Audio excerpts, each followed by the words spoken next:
All right. Hello, everyone. Welcome to a History of Popcorn review. As you can see, Justin is not with us today, but we have friend of the show, Patrick, who is a fan of the F9 of the Fast and Furious series, no? Oh yeah, big fan, Yep. huge fan. Awesome. Yes. It's F9's a big one, I must admit. It's the biggest one I've seen in a while. Yeah, by far. I like overall. I thought the two book ended action scenes were phenomenal. Yeah. The one on the mountain, it was preposterous, like those action scenes are supposed to be. It was Hmm. fun, and I enjoyed the finale in London with the magnets and everything. A lot of the stuff in between, though, I just it really kind of to me it just seemed like more of the same. Hmm. Um, Frankly, I'm just getting a little tired of hearing Roman shtick, like you know who I am, and like Yeah. and Tej, just calling him a dumbass every 15 minutes. And I mean, I fully enjoyed it. The sound was amazing on it, but I really feel like they're running out of steam. So I agree. I I agree. I think I think Paul Walker brought so much charm to this franchise. And it's unfortunate what happened, and it's a shame that he can't be included anymore. But they really quite haven't found a character that like imbibes those qualities Yeah. that Paul Walker brought to the franchise. There was a Yeah. good balance between him and Vin Diesel. And now that The Rock and Statham were missing out of this one for obvious reasons, people who listen to the show probably know about the beef between Vin Diesel and The Rock. But I kind of like that kind of kept eight together for me. Was like their Mhm. banter back and forth, Yeah. and aside from those two action scenes, I thought it was cool seeing Han again. I gotta say, I thought I was worried they were gonna like use one of Walker's brothers and like Again, try and yeah. do a I CG I Brian think they are O'Connor. trying to do that with they said that they haven't closed the idea of doing that in the last two because I know they're shooting the next one's back to back in January. Yeah. So they're going to be starting right back up right away, but I heard they might actually do that and his brother has Ugh. had open discussions about him coming back. I'm like, I mean, "Wow." I guess if his family and his daughter like are okay with it, I guess His go daughter for also it. might join too, as Vin Diesel said, all this stuff. I mean, this Oh movie's wow. huge. I mean, if you watch the ending, they kind of try to every time they mention Brian, what Paul Walker's character, I just feel a Yeah. little sad, but they're Yeah. like, he's a happy at home. And it's just like, it's just sad to hear them say that kind of yeah, like you said, they are, I think, running out of steam in a way. But the thing about this movie is I'm gonna be honest and say that this was one of the funnest experience I've had in a movie theater in like 4 years maybe. It was like Oh and like wow. I was like laughing so hard at parts like because they established right from the beginning of the movie that logic is not going to apply and you have to Oh yeah. realize that right away and that's because by the time you're like past the first action sequences on the mountain, you're like, okay, I know what I'm in for now. And then by the Yeah. end, you just go with it and you just like start making tally marks of all the bizarre things that don't make sense, but it's so Yeah. much fun to watch because this movie, I think out of all of them, this one was like a little kid was playing with toys and the director Oh yeah. directed that. And I was like, let's just recreate what they did. And it's Yeah. really like these people are superhuman. They are. And I think they're basically establishing them as superheroes by the end. they're Yeah. And they're that's oh continue. they're just insane. That's all. I'm like they're none of them get hurt in ways like because they catch people on cars like well they've always done this, but catching people on the hoods of cars Yeah. They did it just like three, four times in yeah, this movie. when that I guess cars don't hurt as much as concrete or anything else Yeah. that just impact that just softens the blow of every fall, and I love it. Yeah.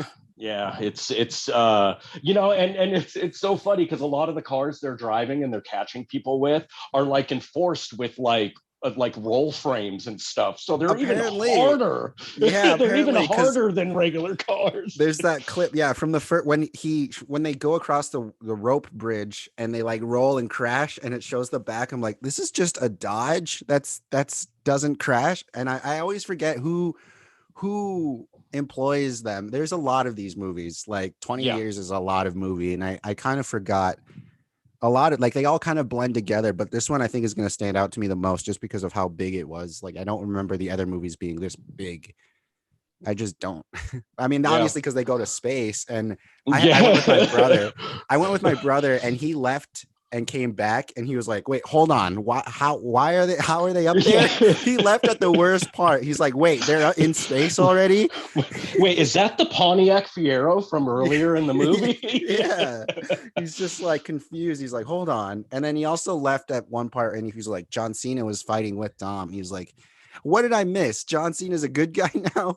And it's just like their logic. I feel like the hard part of writing these movies is the moments in between all the action scenes. Oh, yeah. Like, they're like, how do we keep this going? Because the MacGuffin of this movie, I don't think made sense to me. Like, it seemed like there's this girl who has to put this puzzle together, and she literally just puts it together, and that's it. There's no moment of like a secret thing, but I guess it's just her fingerprints. It was encoded like to her parents' DNA. Yeah, I'm assuming it was like fingerprints or something. Yeah, so she was the only one. She was the only one that could join them. Yeah. And plus the MacGuffin was just so deeply rooted in what I thought was this really over-explained Han backstory about him working for Mr. Nobody and sneaking into this house. Yeah. And while I thought it was great to see Han again, and I love the character, I just thought that was just a little too like, okay, you're putting story elements that we really need to know like into these deep-rooted flashbacks. Mm-hmm. And they kind of get lost. I will say that I did appreciate their attempt at like self-awareness with the whole, how many times have we done this? Not a scratch, not a, I kind of, them kind of poking a little fun at themselves, or at least saying, hey, we realize we're not getting hurt doing these things. Yeah. And honestly, the parts I really enjoyed the most were the Dom and Jakob flashbacks, and seeing Michael Rooker in a Fast and Furious movie. I liked seeing Michael Rooker. Was super, super cool. And I really enjoyed the backstory stuff set when they were kids and showing how he beat the Linderman guy and got sent to prison. And then like Jakob kind of took over the racing scene. And then Dom finds out in jail that there was some sort of sabotage, and they race and Jakob goes away. And I dug all that stuff. I thought, okay, they're really trying to like go back to, the beginning of the Toretto family. And I thought it was decent enough for a Fast and the Furious storyline, like you said, logic's going to take a back seat, like action scene and story wise, with these movies. And like every time I go to one, I know what I'm getting into. I'm always, and chances are, the more, because I want to go see it again, definitely in a theater. And I'm sure the more and more I watch it, I'm going to pick up on little things that I missed the first time that, will bring the whole familiarity of the whole franchise to it, where I might enjoy it a little more. But for me right now, it's probably sitting like bottom 4 Fast and the Furious for me. I personally can't rank the movies because I maybe if I rewatch them all again, but I can't remember them all. They all involve cars and the same characters. So, we got to talk about the post-credit sequence. I left earlier before that because I didn't want to subject the people I went with to another like 5 minutes. But I know what it was. But recap it for me because I didn't see it, but I've read some descriptions of it. So it basically it cuts to black mid credits, and then it opens up on this hooded guy working out with a punching bag, and he's kicking and punching, and does it really hard for like 15-20 seconds, and then takes the hood off, and it's Jason Statham. It's Owen Shaw. Yeah, not Owen Shaw. Deckard. Deckard, yeah. And then he unzips the punching bag, and you just see a dude like stuffed in there, and his face hangs out. And the guy starts pleading with him. He's like, Shaw, I told you, I don't know where the flash drive is. And Shaw's like, oh, you mean this flash drive? And then you got it already. And he's like, shut up. And the doorbell rings, and he zips up the bag, and he goes and answers the door, and Han is standing there. Then it cuts. And then it cuts to Deckard Shaw's face, and he just goes wide-eyed, and then it cuts to black. Okay. Are they going to shake hands? Are they on good terms? Because this whole movie was about like bringing justice to Han, and they already brought justice to Deckard by having him save the baby in Hobbs and Shaw. So yeah, but there was no justice to be had because he faked his own death, Mr. I guess Nobody. so, yeah, because like, the director was like, I guess he said it's not going to, the justice for Han is not going to be fully satisfying because it's going to unravel in many different formats, he said. So I think there's going to be more spin-offs. Oh, okay. And this definitely sets up a universe that I think spin-offs are the right choice. I think they should have done that a couple movies ago because they have so many characters and so much talent that you can't have everyone shine at the same time with these movies. But and now the team, I mean, the team is so big. Like at the end of the movie, there's almost 14 people sitting at that table. So I feel like in the beginning they did a good job of splitting them off and leaving certain characters out of certain movies. And I think if they got back to that, or like you said, stick with the spinoffs, I wouldn't. I'm eagerly anticipating another Hobbs and Shaw.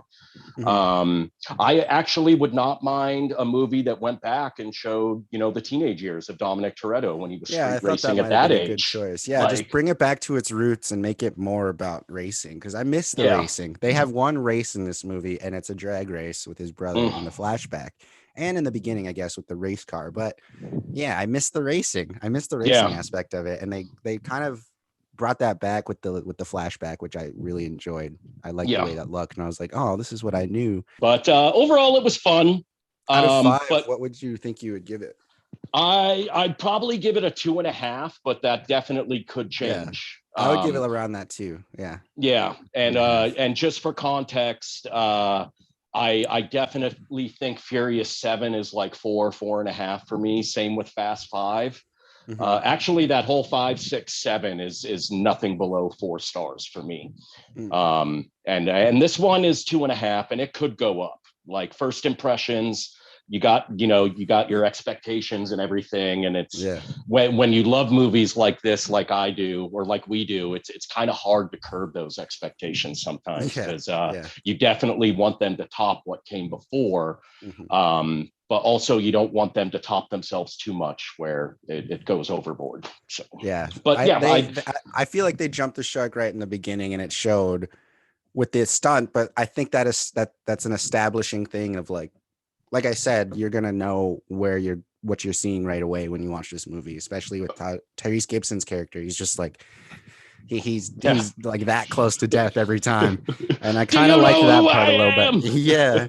I was like, he might actually die by the end of this, but no one's gonna die in this movie. No one's gonna die in Fast and Furious. They're just gonna go away for a little bit and be. No, I guarantee you. Like I'm not sure if she'll do it. Maybe she will. I don't know if it was put in her contract when she initially did the movies, but I'm sure for 10 and 11 or 10 part 1 and 2, they're going to bring back to bring back Gal Gadot. Eva Mendes from part 2. Yeah, there's a lot more that's missing. Yep. Yeah. So, but I definitely recommend that the viewers go see it in the theater, at least for the imagery, the sound. I think this is going to be a movie the movie that brings the theaters back, because this was the first movie that I saw in a theater that had full capacity. Because last weekend, I think I saw a movie and they had the seats spaced out after you bought tickets, but they didn't do that for this one. Everyone was sitting right next to each other again. And it was like, so I think ticket sales are going to be going up a lot more because they can go fully packed theaters now. And here they can. I don't know about if it's like that in other states, but It is here because when you go to buy tickets on the Regal app, they don't. You can pick Separate seats anymore?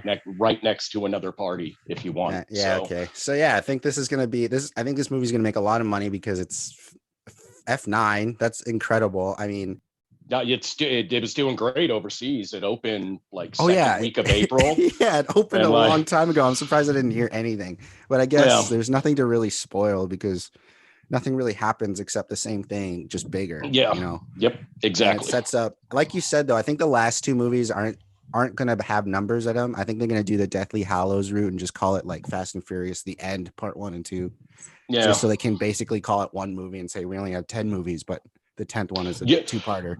You know what they should do? They should call the first one Fast 101, 10-1, and then Fast 102, 10-2.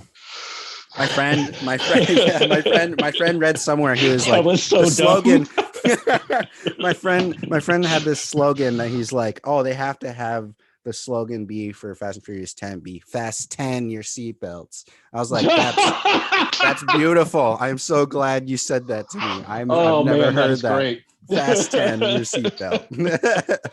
If that is not the tagline, like then their marketing people are doing something wrong. So Okay, let's see. Where could this movie go from here if they've already gone to space? Time travel?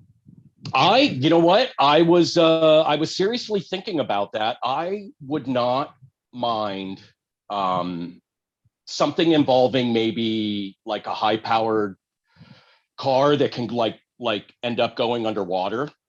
You know, Submarine car, yeah. like a car I mean, they fought a submarine that submarine, but they didn't do the yeah, driving of cars. but I That'd be mean, I cool. did like imagine like underwater like submarine cars in a giant battle, like, Yeah. and they're like launching out of the water like onto an aircraft carrier that was taken over by Cipher or Yeah. whoever, and like, and then like you can have car like little mini car chases all over the aircraft carrier, but something involving like boats or cars that I think that would kind of help mix it up a little bit.